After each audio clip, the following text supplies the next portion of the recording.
Hi, this is Brett Bonecutter, Executive Director of Lionsgate Real Estate Group. We're a part of American Capital Corporation, a mortgage bank. And thank you for joining this quick video where we are going to give you a quick introduction to our company. We are the home of the hybrid agent. So again, I'm going to try to keep this snappy for you. We have a four-part agenda: who we are, why we're different, how we do things, and what it means for you. In terms of how we got here, just real quick, leadership. Alan Crivello is the president and CEO of American Capital, our parent company, and the Lionsgate Real Estate Group. You can see some of the details about him, but he's been in the business quite a long time and stood the test of time, a really great guy. I've actually been with the company since 2009 as a producing branch manager, mostly on the mortgage side, but have kind of spearheaded the Lionsgate effort here for several years. So let's just jump into it. Love this Peter Drucker quote: "Management is doing things right, leadership is doing the right things." And we're definitely trying to do that. From the standpoint of our history, American Capital was established as a mortgage brokerage back in '94 and then launched the bank in '98. They became kind of a wholesaler in the mid-2000s, and then started their own hedge desk and secondary department shortly after that. Lionsgate, as a real estate company, sort of started when I came in as a producing branch manager, and have always been kind of the R&D, a research and development branch within the company. And we'll get into this a little bit more, but around 2015, 2016, we started to beta test what it would look like to do both, to be a realtor and a loan officer. And we really formally launched Lionsgate, the effort in 2016, have been scaling it ever since. So that's just a little bit of a sense for where things fit in time. I'm not going to read this to you, but I do really like this slide, and this speaks to who we are as people and what our core values are. Again, our catchphrase is "we're good people working hard," and for the most part, I really think if these are your values, you're going to like working with us. Again, in our industry, there's a lot of people who are just real characters, and they don't fit so well because they don't have these values. So I would just say, to be very honest, and I hope you don't take us the wrong way, but if after looking at this you say, this isn't who I am, then you probably don't need to keep watching the video. But if it resonates with you, I think you should watch on. I love this quote from Sheryl Sandberg of Facebook: "We're better employees when we stop trying to be two people and bring our whole selves to work." And I really feel like that is the spirit of the folks who are in leadership and the people who are performing in our company.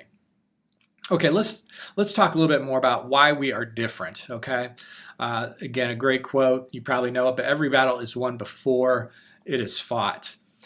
Now, the landscape in real estate and mortgage is that there's some very interesting market forces at work on realtors and loan officers. Number one, as you know, we're in a mature and crowded industry. If you've ever read Blue Ocean Strategy, one of my favorite books, it talks about how we're in an ocean filled with blood. I mean, there's just so many sharks swimming around, and it's very crowded, very mature. And at the same time, we have changing consumer habits and behaviors, and the rise of artificial intelligence and robots. I mean, I'm reading about this all the time, and again, I have a lot of commentary on this, probably for another presentation, but I think especially on the mortgage side, we are going to really face being challenged by artificial intelligence. I think to a lesser degree in real estate that's true because of what I call emotional friction. Robots don't manage emotional friction very well, but robots do manage guideline-oriented, math-oriented sort of questions. So at any rate, it's a very mature, crowded industry. We've got changing consumer habits and other technological factors impacting us. And of course, that's led to fierce pricing pressure. So you've heard about it from the standpoint of margin compression, commissions being challenged, etc. And so what's the answer, right? What do we do given the way this table is set? Here are some of the options that I feel like people are choosing, okay? The first one that I see really still mostly out there is that people are clinging to traditional orthodoxy. Realtors are doubling down on, trying to bring more value to their listing presentations through drones and 3D photography and so forth. Loan officers are continuing to try to pursue realtors as referral partners. I mean, again, the default, I think, is to just double down on traditional orthodoxy. The other thing I see a lot of people doing is to focus on particular niches. So, for example, on the loan side, they'll say, look, I really feel like we need to focus on reverse mortgages, which is a legitimate market.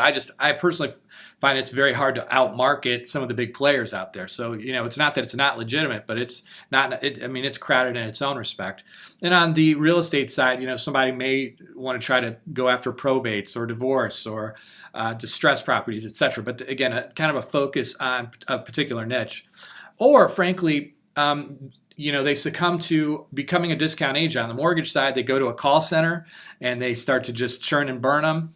Or they become kind of an Uber driver on the real estate side and join a Redfin or a Purple Bricks just to try to stay in the game in any way. I personally believe there's a fourth option, and that's what we're going to be laying out here, and that is to embrace the hybrid agent role. I think that this is really the best choice for people in terms of competing and thriving in our market.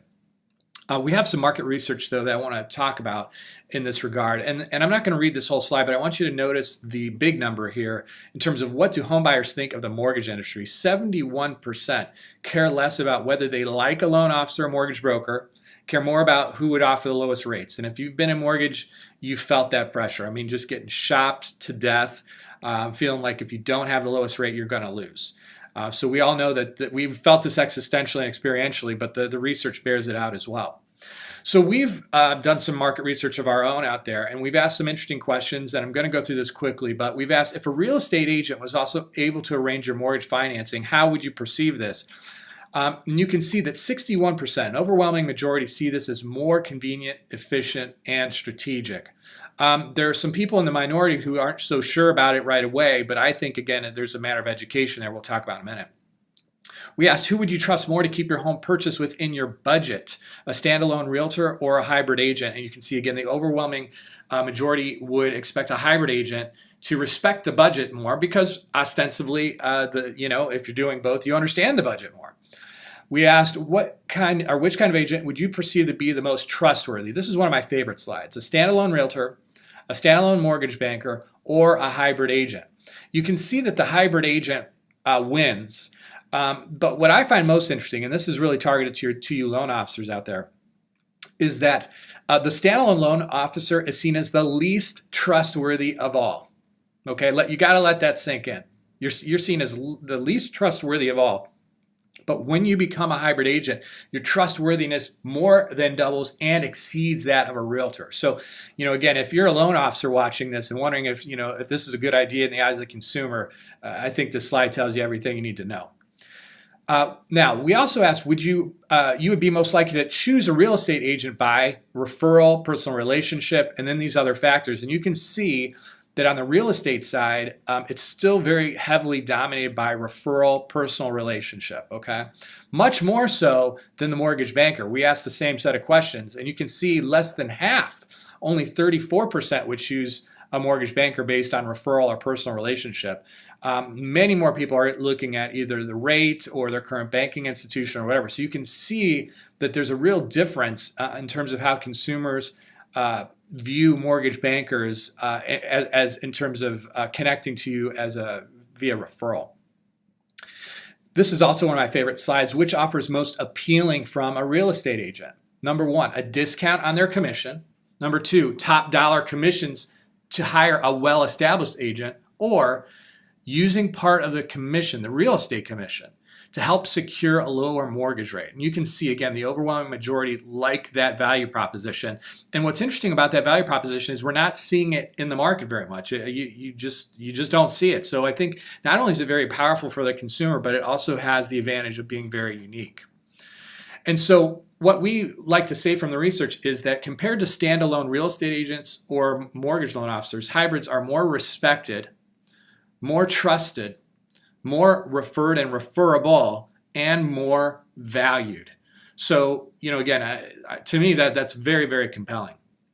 Now, this is targeted mostly at loan officers who are considering the change, but the question we get a lot is, but what about my realtor referral partners? I mean, because this is sort of taboo, right? Won't they throw me overboard if I pursue this angle? Well, again, I don't want to read this to you. You may want to pause these videos and kind of look at this a little bit, but I've done just a little business analysis, a cost-benefit analysis of referral partners, and this is based on sort of not only some of my own experience, but talking to lots of agents out there. If your game as a mortgage guy or gal is to go, really try to find realtors to be your referral partners, what's your ROI on it? In my opinion, by the time you look at your time spent, the hourly rate, other costs associated with this, you're actually losing money on the deal if they're only giving you about 18 deals per year. Okay. And again, I think that's on the high side. Now, there are some exceptions. There are some people who have figured this out and they really have been able to build their business on realtor referrals. God bless them. But for most people, I think it's 18 or less. And if that's you, and I'm thinking it probably is, you're feeling this, you're resonating with this. And the big number on the bottom here is the agony index, meaning kissing realtors' butts for this business sucks. In fact, I just have to tell a quick anecdote. I was talking to one loan officer who, just bust their tail for this one realtor. The realtor had the audacity at the end of the last year to ask if they would contribute to the Christmas party. So, again, as you know, these realtor partners are not only fickle, but the agony associated with them is high. On the other hand, though, if you are your own referral partner, if you become a hybrid, I would maintain that your ROI is much higher and your break-even point's much lower, your agony index is much lower because the return on each deal is almost triple what it would be if you're just a standalone loan officer. So, one of the things I like to talk about is, we've all kind of been subjected to a situation where we have to do high frequency on low margins. Well, this reverses this. Now you have higher margins and you can do lower volume, lower frequency, and have better ROI. So again, you may want to look at this, but the bottom line is the difference between the traditional approach and the hybrid approach from the standpoint of ROI is really substantial.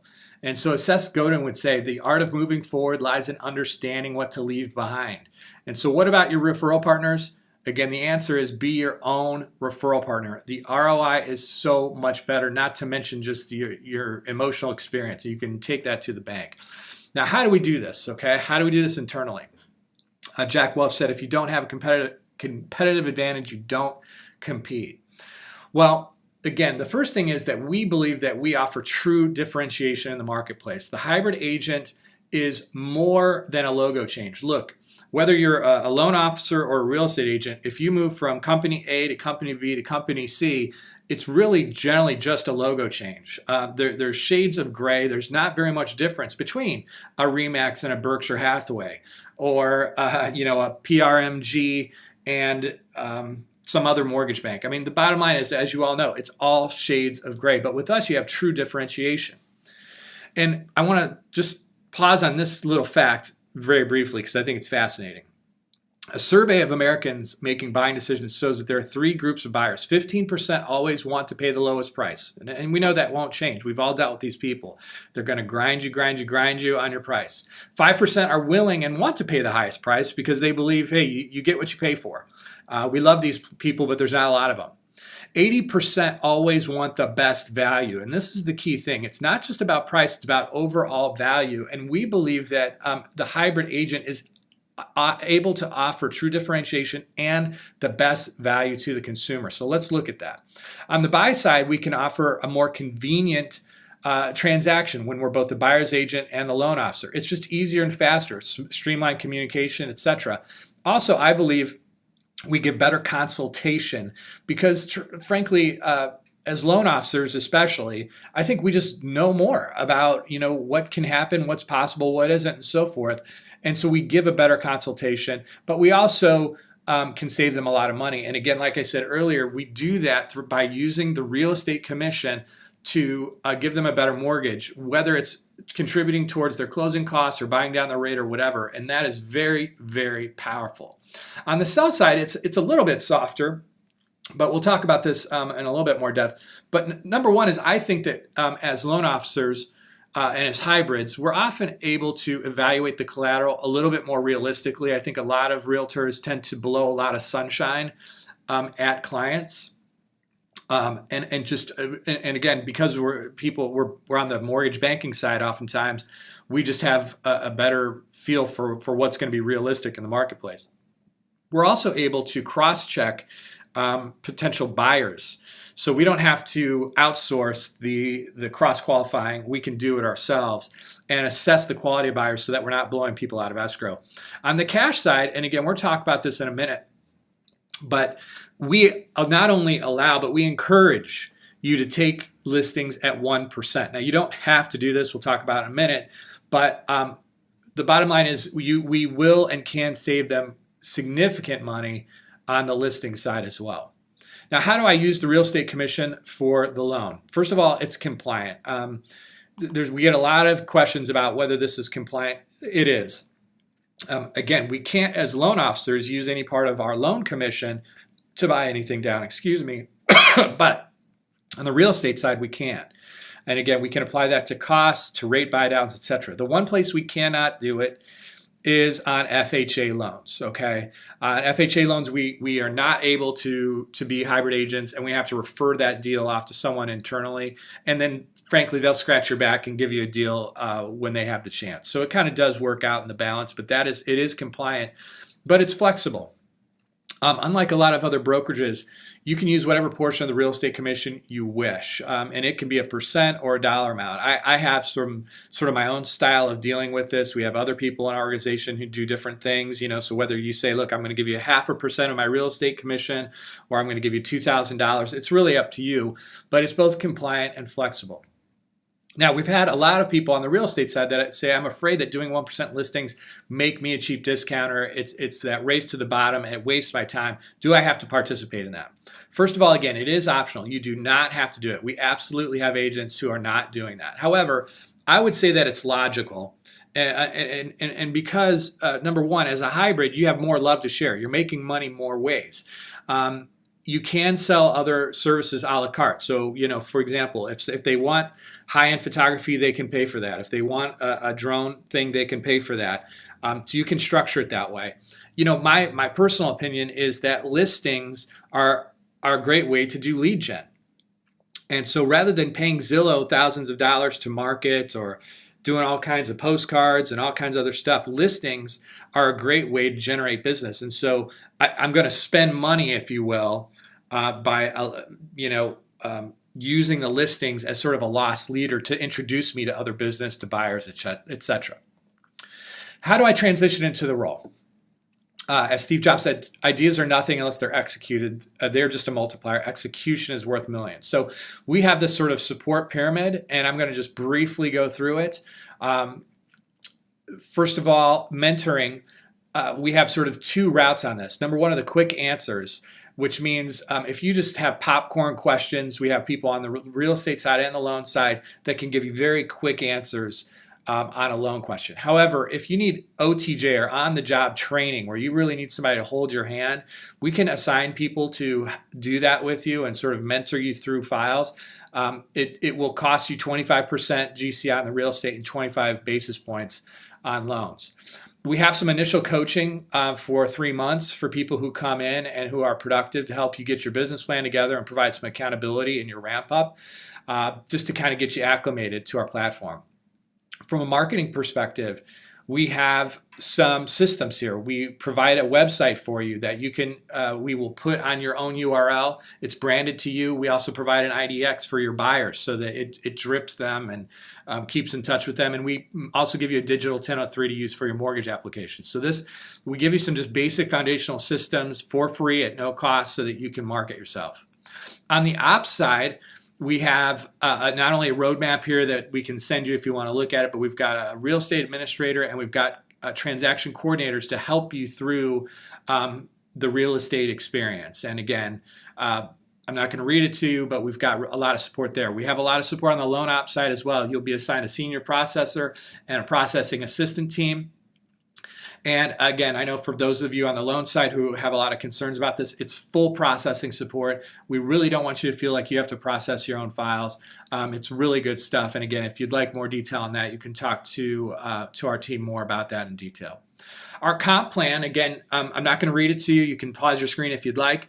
But the real estate commissions are paid out 1099. The loan commissions are paid out W-2. There are no monthly fees other than if you want an Encompass seat. That's, I believe, $105 a month, but that is optional. I don't even have one. And again, we can talk to that another time. On the loan side, let's start there. You choose your basis points, and that gets baked into your pricing. Okay. You can broker out loans too, and that compensation is a little bit less because, again, we're trying to bank as many loans as possible.